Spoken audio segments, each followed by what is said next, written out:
अब कभी नहीं छूटेंगे आपके फेवरेट टीवी शोज ZEE5 के साथ बिल्कुल फ्री। अब बताओ भी ना, ऐसी क्या बात है? कुछ बताना नहीं है अम्मी, असल में एक कहानी सुनानी है। कहानी?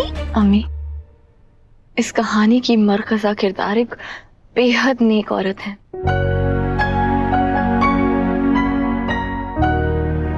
उन्हें खुदा की एक सिफा थी। जब वो बोला करती थी ना, तो उनके मुंह से फूल बरसते थे। जब वो दुनिया की बातें किया करती थी तो ये दुनिया जीने लायक लगती थी। उन्हें खुदा के बारे में बात करता हुआ सुनते हुए पत्थर का भी ईमान जाग जाता था। फिर चाहे बंदों से निभाना हो या खुदा से, वो हर रिश्ता बाखूबी निभाया करती थी। उनका ईमान पक्का था, दिल साफ था और इरादे नेक थे। मगर एक दिन उनसे गलती हो गई। कैसी गलती? गलती वो जिसने उनके सीने में घर बना लिया। गलती वो जिसके अफसोस में वो जिंदगी भर चलती रही। दुनिया की पैरवी करने वाली उस नेक औरत से एक दूसरी औरत की जान चली गई। उसकी वजह से किसी की जान चली गई? खुदा कहता है, जिसने किसी इंसान को मारा उसने पूरी इंसानियत का कत्ल किया।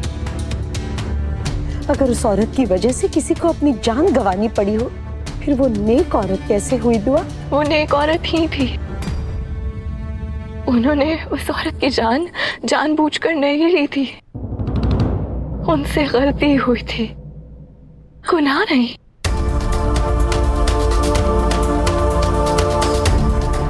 मगर अफसोस, उस नेक औरत ने उस गलती को गुनाह से कम नहीं समझा। यहाँ तक कि वो उस औरत के शौहर से भी मिली। उन्होंने उनसे माफी की तलब की। उस मरहूम औरत की यतीम बच्ची को सहारा दिया, उसकी परवरिश में मदद की, उसके बड़े होने तक उसका साथ दिया, उसकी पढ़ाई लिखाई का खर्चा उठाया। यहाँ तक कि जब वो बड़ी हुई ना, तो उसे अपने घर में पनाह भी दी।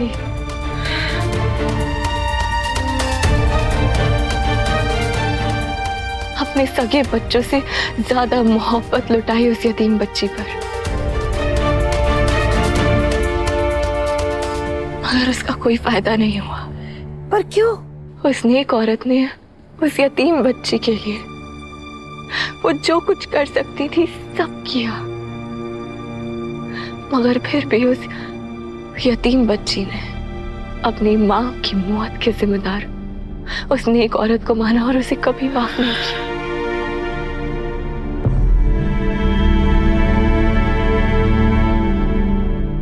मगर हाँ, वो यतीम बच्ची उस नेक औरत के सामने नाटक करती रही कि उसने उन्हें माफ कर दिया।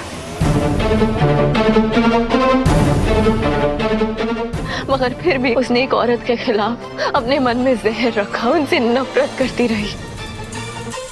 अब सोच भी नहीं सकती हमें उस नेक औरत से कितनी नफरत करती थी।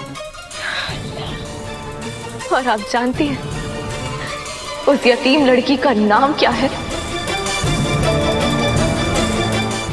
ZEE5 ऐप डाउनलोड करें और देखें सारे एपिसोड्स बिल्कुल फ्री।